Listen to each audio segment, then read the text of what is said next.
During my cancer journey early on, I was in my 30s and I really hadn't experienced illness or difficulty very much, and so I was really afraid. I was afraid of everything. I mean, I was one of those patients that I said ouch before anybody touched me.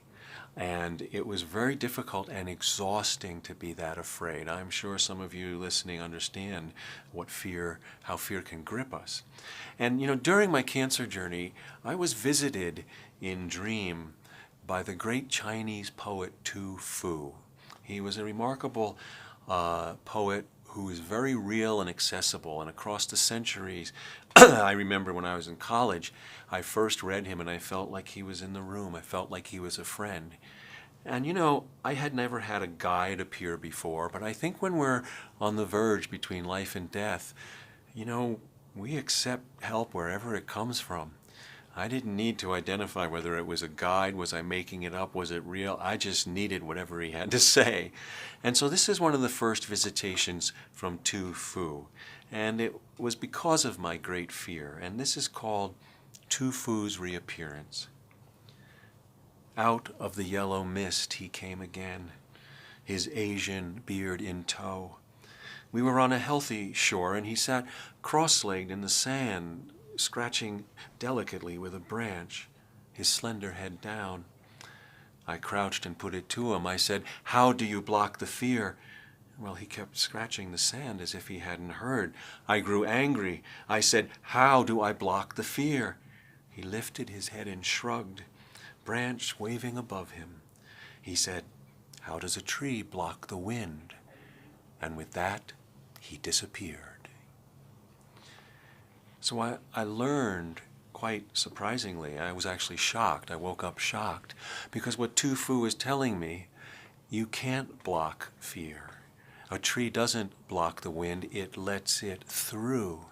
In fact, when trees during storms or in snowstorms, if they keep their leaves too long, it actually causes, the weight of it causes them to break and fall and crash. So Tu Fu was telling me this profound lesson: you have to let the fear through. The more you hold on, and fear, the way fear introduces itself, like pain, it makes you tense and hold on. That's natural. But our job, I learned, is then what do you do next? Like a tree, you have to let it through, because all you do is make it worse if you stay tense and blocked up.